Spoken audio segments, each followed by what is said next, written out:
મહેસાણા જિલ્લાના ઐતિહાસિક અને પૌરાણિક નગર વડનગરમાં શ્રાવણ માસને લઈને ભક્તિમય માહોલ છવાયો।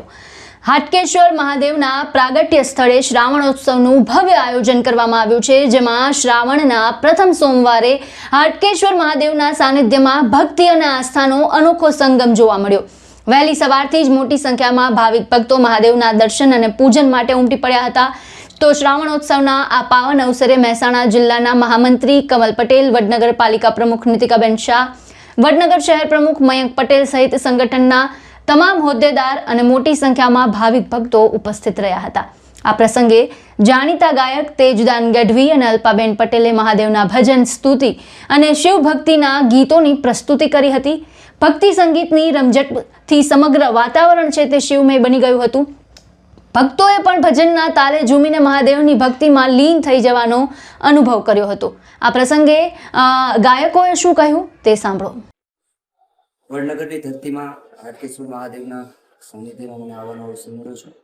હું મારી જાતને ખૂબ જ ભાગ્યશાળી માનું છું અને એમાં પાછો પહેલો સોમવાર જેના અંદર મને મહાદેવના ગુણગા ગાવાનો અવસર મળ્યો છે। હું મારી જાતને ખૂબ જ ભાગ્યશાળી માનું છું કે મને વડનગરના વાસીઓએ મને આ ધરતી ઉપર બોલાવી અને મને સાંભળ્યો અને એમ હું ખૂબ ખૂબ ઋણી છું। વડનગર તમે બીજી વાર આવ્યા, તમને ભક્તોને જોઈને વડનગરની ભૂમિ ઉપર આવ્યા પછી કેવું ફીલ થાય છે?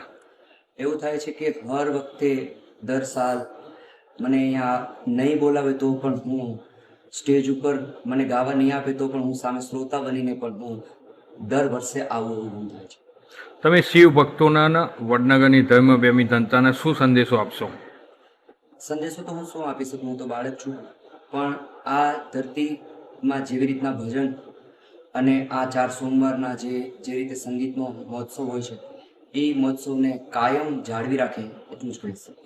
ખાસ કરીને જે તમે સરસ્વતી વંદનાથી ગણેશ વંદના શરૂ કરી સરસ્વતી રાગમાં, એ બાબતે શું મહત્વ છે ખાસ? સરસ્વતી રાગમાં બહુ લુપ્ત આ રાગ છે, બહુ ઓછી જગ્યાએ ગવાય છે, લગભગ તો ક્યાંય લાઈવ કાર્યક્રમમાં ગવાતો પણ નથી અને આ ગણપતિ પહેલી વાર મેં સ્ટેજ ઉપર ગાયા છે અને હું શરૂઆત ત્યાંથી મેં કરી છે। તો મને એવું લાગે છે કે હવેથી આ ગણપતિઓ લગભગ બધાને, કેમ કે આજે લોકોને નવું નવું જોઈએ છે, પણ સરસ્વતી રાગ છે એક બહુ ઓછા લોકો સુધી પહોંચ્યો છે, તો આ રાગ વધુમાં વધુ લોકો સુધી પહોંચે, કેમ કે ખૂબ એવો રૂડો રાગ છે કે જેનાથી તબિયત બની જાય છે, તબિયત ખુશ થઈ જાય છે। કહેશો આપ? પહેલા તો શ્રાવણ મહિનાની આપ સૌને ખૂબ ખૂબ શુભકામનાઓ અને આજે શ્રાવણ મહિનાનો પહેલો સોમવાર અને હું ખૂબ નસીબદાર છું કે પહેલા સોમવારે આજે વડનગર મારે આવવાનું થયું છે। વડનગરની પાવન ભૂમિ ઉપર હાટકેશ્વર મહાદેવના સાનિધ્યમાં આજે દિવ્ય અને ભવ્ય આ લોક ડાયરો અને ભજન સંધ્યા છે, તો હું ખૂબ ધન્યતા અનુભવું છું। શું કહેશો, અહીંયાના શ્રોતાઓ તમને કેવા લાગ્યા અને કેવો ઉત્સાહ જોવા મળ્યો?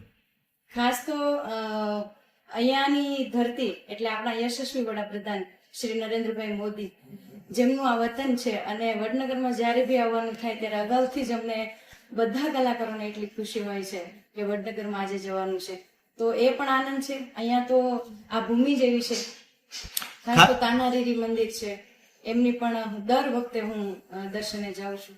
વડનગરના તમામ ઐતિહાસિક જે સ્થળો છે ત્યાં પણ હું દર વખતે જાઉં છું, એટલે બહુ ખુશી છે આજે કે હાટકેશ્વર મહાદેવના સાનિધ્યમાં મને ગાવાનો અવસર મળ્યો છે। વડનગરનું હાટકેશ્વર મહાદેવ મંદિર ધાર્મિક આસ્થા સાથે ઐતિહાસિક અને પૌરાણિક મહત્વ પણ ધરાવે છે, ત્યારે શ્રાવણ માસ દરમિયાન અહીં યોજાતો આ ઉત્સવ ભક્તો માટે વિશેષ આકર્ષણનું કેન્દ્ર બન્યો છે। આમ શ્રાવણના પહેલા સોમવારે વડનગરના હાટકેશ્વર મંદિરના પ્રાગટ્ય સ્થળે ભક્તિ, સંગીત, શ્રદ્ધા અને આસ્થાના ત્રિવેણી સંગમ સાથે સમગ્ર વડનગર શિવમય બની ગયું હતું। હર હર મહાદેવ।